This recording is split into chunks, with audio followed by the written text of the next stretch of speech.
Estimados, buenas tardes, soy Maxi.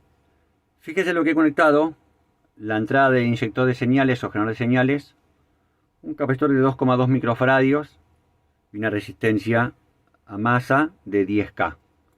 Entonces, inyectamos 2 voltios, perdonen por el foco, 2 voltios pico a pico, ven, 2 volts, acá dice 2 volts pico a pico, 1 kHz. ¿Qué obtenemos en el osciloscopio? 1 kHz y tenemos 2 volts pico a pico, una onda perfectamente sinusoidal. Ahora vamos a cambiar la frecuencia y vamos a colocar, en vez de 1 kHz, ponemos 10 Hz. 10 Hz. Obviamente a pasar los 10 Hz van a pasar igual. ¿Ven? 2 volts. 100 Hz. Ahora vamos a poner, en vez de 100, vamos a poner 10 Hz. ¿Qué creen que va a suceder? Va a pasar igual la alterna, ¿no? Porque el capacitor la va a dejar pasar. Pero miren lo que ha pasado. Ya no son más 2 volts, es 1,6 volts. ¿Ven lo que pasa? A medida que yo bajo la frecuencia, 5 Hz, ya nos acercamos al límite de lo que está filtrando. Ya cada vez puede filtrar menos el capacitor y ya está pasando 1 volt.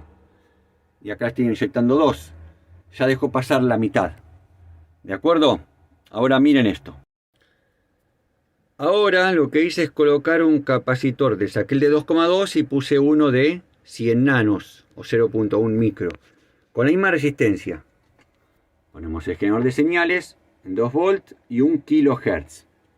Por supuesto en el osciloscopio tenemos 1 kHz y 2 volts. Pero ahora vamos a colocar 50 ciclos nada más. Un poco más que los 10 Hz que puse antes, ¿no?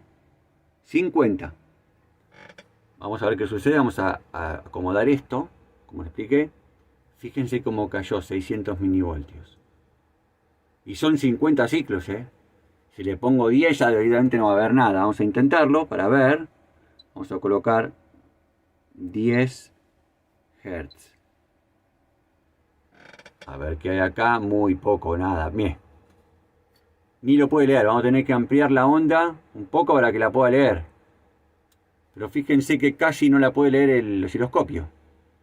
Porque es 140 milivolt y con mucho ruido. O sea, ven lo que sucede. Los filtros, en este caso pasa alto sería, corta los bajos. Cambia la frecuencia dependiendo del solo que cambia acá. Como vimos en la simulación, si yo coloco un capacitor más grande, una resistencia más grande, dependiendo de la relación que yo haga, puedo cambiar las frecuencias. Así es como funcionan los filtros, y quería explicarles eso porque es muy importante. Jueguen en casa si tienen inyector de señales o generadores de funciones arbitrarias. Prueben de cambiar los capacitores y calcular y van a ver cómo la caída es lenta, no es que llega a un punto y cae de repente, ¿eh?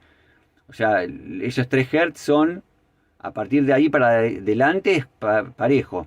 Pero no es que de 2 Hz o 3 Hz para abajo muere, sino que es 1,9, 1,8, 1,7. Hay unos cálculos de octavas que cuando veamos ecualización lo vamos a ver, que ahora es complicado hacerlo. Pero esta es la práctica de lo que recién mostré y quería que lo vean en circuitos, que a mucha gente le gusta ver la práctica.